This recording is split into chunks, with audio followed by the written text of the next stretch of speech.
Hey, Lucy, what's up? Hi, how's it going? I'm doing great. How about you? Good, good. I'm glad to be talking to you. I'm glad to be talking to you. What's happening? Super nervous, so just if you could help me, that would. No, you're good. that I'm would glad be that you're great. here. I'm glad that you're here. Okay. What's up? Thank you. My question is, how do I know if quitting my job is the right next step right now for me? I feel like I've given this a lot of thought, and I feel like I know that's the right next step, but there's a lot of fear attached to, making such a big decision.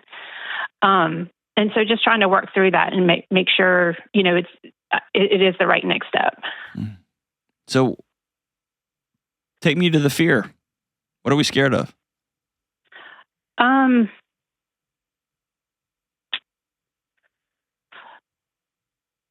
I think there's fear in making a choice, such a big choice, a decision that will impact me and my family, and ending up in a worse spot than I am right now. So not following through with making changes. Have you ever not followed through before? No. Okay. I didn't think so. I'm going to be super honest with you. I'm fishing here, but I don't think that's the real fear. Mm-hmm. Who in your house is going to be mad at you or disappointed in you if you change careers? I don't think anyone would be except myself if I make this decision and I, end up in a worse situation than I'm in. Why are you in a worse situation? Why are you in a bad situation now? Just feel broken, and I wouldn't want to be, financially broken. Okay. Tell me about being broken. I don't know any other way to explain it except broken and lost, I guess. What broke you? I think I broke myself. I ironically was, by the grace of God, led to your talk with Chris Cook yesterday, and I struggled with even how to pose this question to you or what my question even was.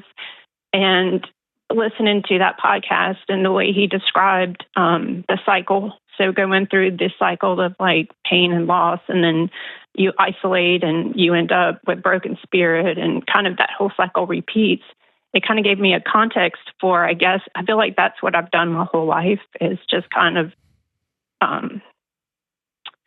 live through these cycles, and you get to a point where you just kind of exist. And what are you grieving, Lucy? What has been lost? God, I don't know. Is it a person? Is it a marriage? Is it children? Is it just you just thought being 50 would look different? You thought being 40 would look different? You thought 30? I mean, I think it was a lot of loss and disappointment over the years. Tell me about it. Like who have you lost? What has been lost? So I guess it started with, I lost my dad when I was 10. Okay. Shortly after that, I didn't physically lose my mother, but she was gone for a long time. Sure. Can I stop you real quick? Sure. I have an 8.5-year-old daughter. Mm-hmm. I've put in a ton of work, and she's been working hard too. Mm-hmm. I'm seeing uncovered through just, it's almost getting broken out of concrete, a connection with her that is so powerful I can't even wrap my head around it. And the thought of me leaving when she's 10, a year and a half from now, I can't even think that. Mm-hmm. I'm sorry that happened. It seems like it was so long ago, it almost feels silly, but I think... No, it's still right there at the top. It's still right there. For a long time. Mm-hmm. And then you turned to hug mom, and mom was a ghost. And I'm not even going to blame mom. She probably did what she had to do to survive. But you turned to hug her as a 10-year-old, and she was gone as a vapor. 100%. Yeah. Yeah. So you've been on your own for a long, long, long time. Yeah. How old are you now? I'm 50. Okay. And I think that's part of it is I really feel like I want something different, something better, something more. And I don't want the next 50 to kind of look like, the 50 I just lived. I totally get that, but you got to know that that's not out there. That's inside. Yeah. So I'll just say this, like my dad was a homicide detective and a SWAT hostage negotiator, and over a single weekend in his 40s, he started working for a local church. He just quit. Yeah. And I was the I was the chief student affairs officer at a $1 billion university. And now I'm a YouTuber, for God's sakes. Yeah. In my 40s. You did good things with your life, No. That's not what I'm saying. My mom was a stay-at-home mom, and she took her first community college class at 42.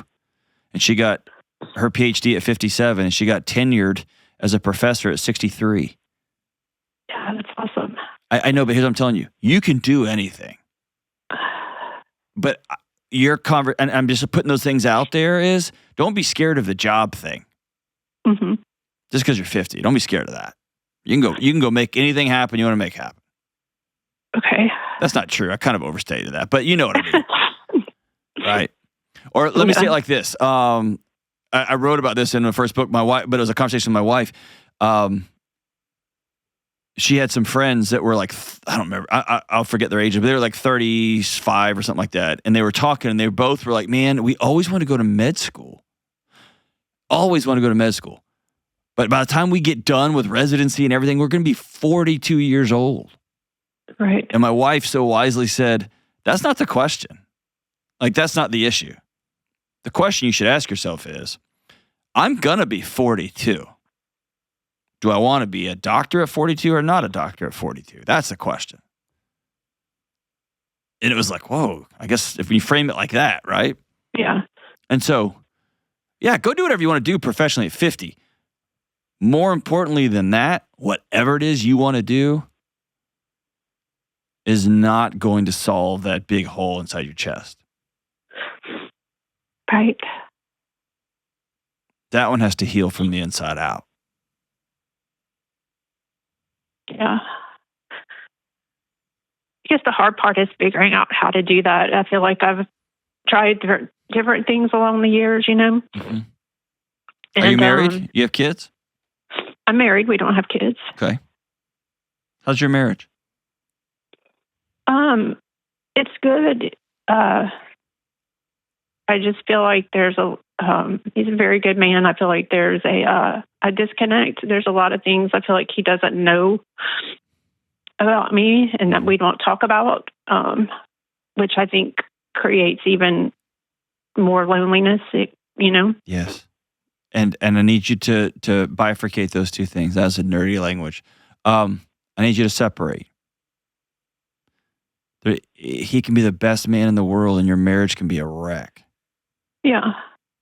Yeah. He can be awesome, and you can be awesome. And y'all could have made choices to not be awesome together.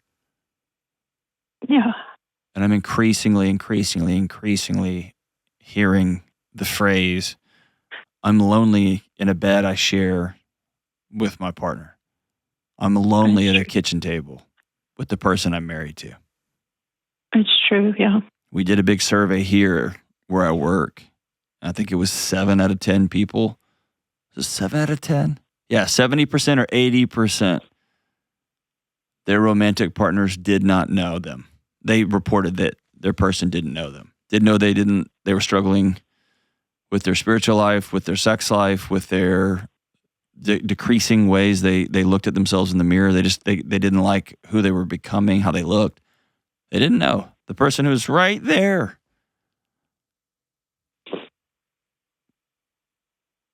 My guess is the healing starts from the inside out of you deciding I can be seen and known.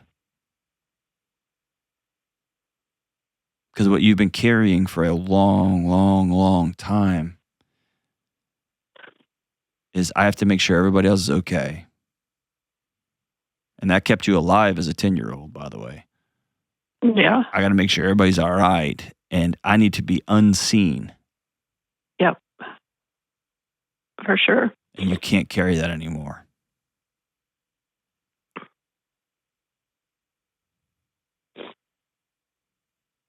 Yeah, I'm kind of tired. Yeah. I can hear it on you.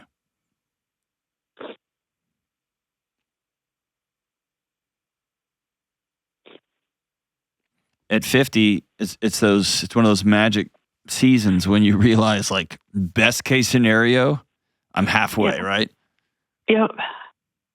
Statistically speaking, I'm way past halfway, but just like in my fantasy life, I'm halfway. Yep. And I love that. Go ahead, love.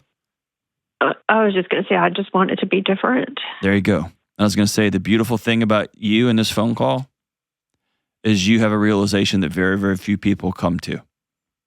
And that is this: you get to choose what happens next.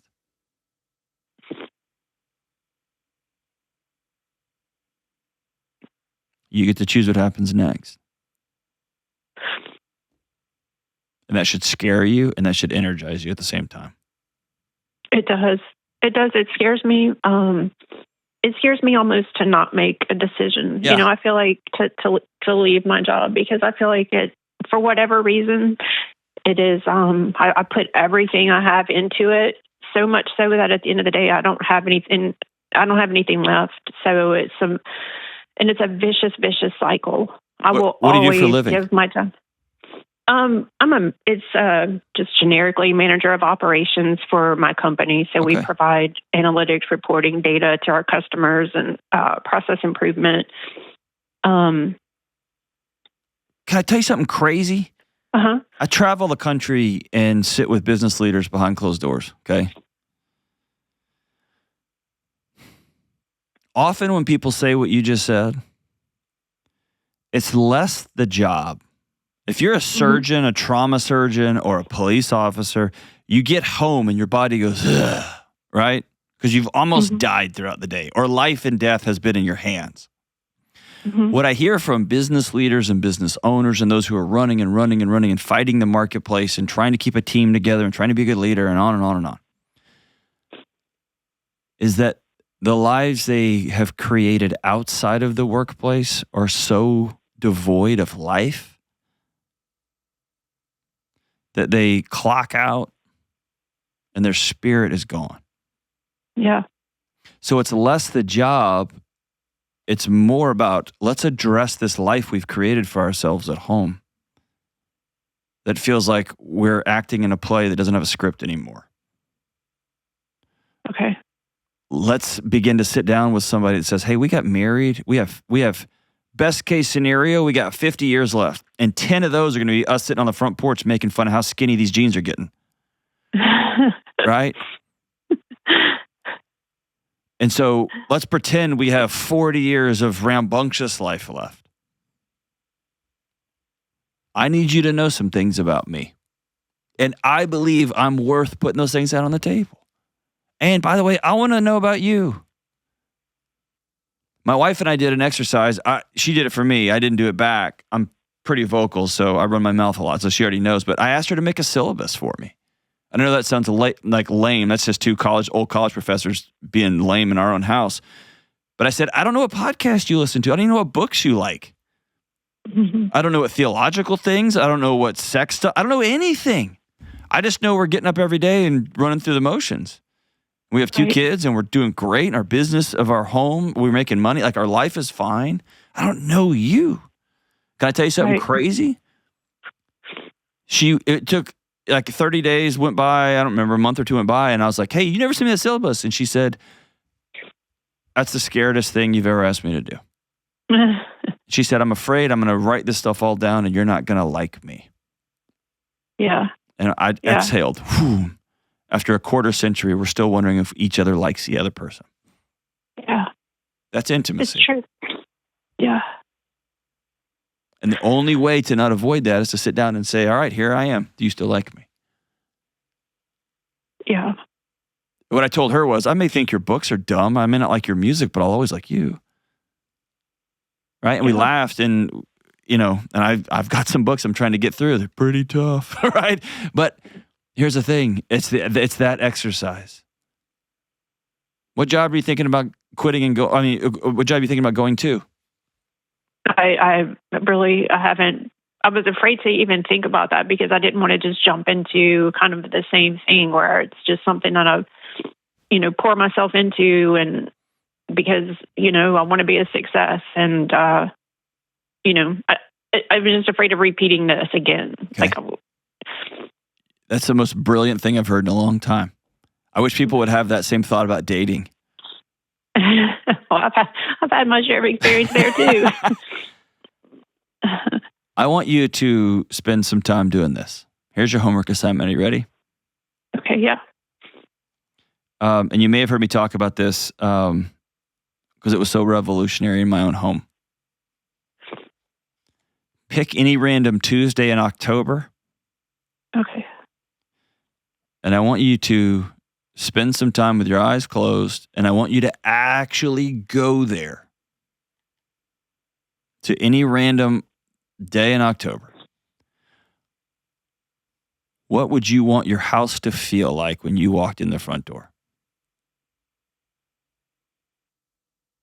Drop your shoulders. What is it? What would you want it to feel like? Just sunny. There you go. That's a start. And I want you to make your way around the room to the dogs in the house, or if you have a cat in the house, or to your husband in the house. Here was mine. The word I used was warm.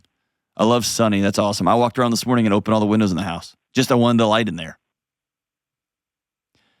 I wanted it warm, and I wanted my wife. I wanted to be able to look across the house and see that she was happy that I just got there. Yeah. And I wanted my middle school son making fart noises because he just can't stop. And I wanted my daughter to come running at me in some kind of sword fight I was in that I didn't even know I was in.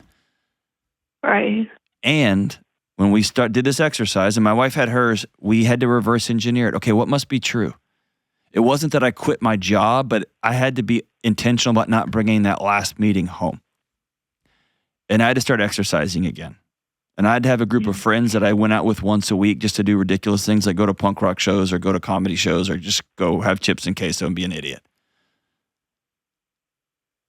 And my wife and I had to have a date night.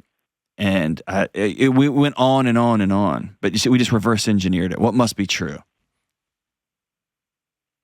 You're somebody who's very analytical and you think through things and you protect other people, and that's just who you are. What I want you to do is to be analytical and begin to protect Lucy.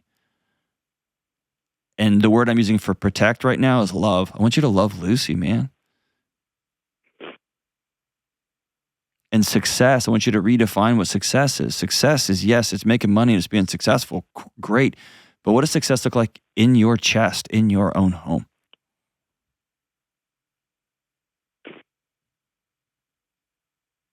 Yeah. And be ridiculous with it. Like actually create this picture, and then I want you to sit down and share it with your husband and say, can we make this thing become true? Can we make this real? Because I think you can. Yeah, part of it is, he's such a happy, easygoing guy, and he deserves to be happy too, Both of you do. But here's what a happy-go-lucky guy really, really, really wants is a roadmap to his wife's heart. Yeah, it's true. He does. And it's not sexy, but it's practical to give him one. Right. Honey, when I get home, I want all of the dishes put away, and I want you in the kitchen with no shirt on, just playing weird Lionel Richie music. I don't know what your thing is. Put your thing, you know what I mean? Yeah. Like everyone's got their things. I want you to put them down on a piece of paper. Honey, I just want to not watch The Office ever again. I want to just read books with you next to me. Why? I don't know. I just do. Yeah. I want you to buy me one small gift because that makes me feel loved. I want you to leave me one note on the kitchen counter when you leave in the morning because it makes me feel loved. Everyone's got their things, but I don't know what those things are. But I want you to begin to, but for the first time in 50 freaking years, what does success in the middle of your chest feel like? And then what actions must take place? What must be true for this to work out that way?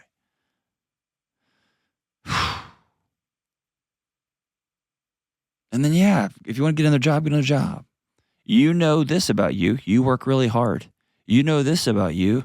You're a good steward of people's paychecks. And you know this about you, that if they give you a team to lead, you will sacrifice yourself on the altar of leadership. That's what a leader does. You get underneath the whole thing and lift it up. That's what a leader does. That's amazing.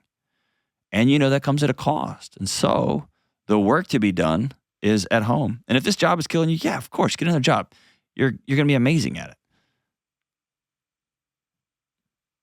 But I don't think the workplace is where the poison is. I think the poison is in your reluctance to look in the mirror and put your fist in your chest and say, Lucy's worth being loved too.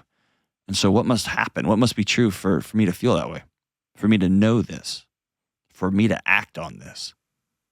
And the key here is specific. Be very, very specific. Try things out. Be honest when they don't work, and keep going and keep going and keep going and keep going. I want you to write, this is your last homework assignment, I want you to write a letter to 60-year-old Lucy. Dear 60-year-old Lucy, here's the things I did at the age of 50 so that you could have the life you wanted at 60. I started exercising. I got a personal trainer. Me and happy-go-lucky husband started being super weird. He started cooking. I started a karate class. I don't know, whatever y'all started doing. And then at 60, this is the life we got. It's an amazing investment in the one person that can bring you peace. You. I'm proud of you, Lucy. Thank you so much for this call. Call anytime. Hopefully we're still here in 10 years. You can call back when you're 60 and we can all celebrate together. That'd be amazing.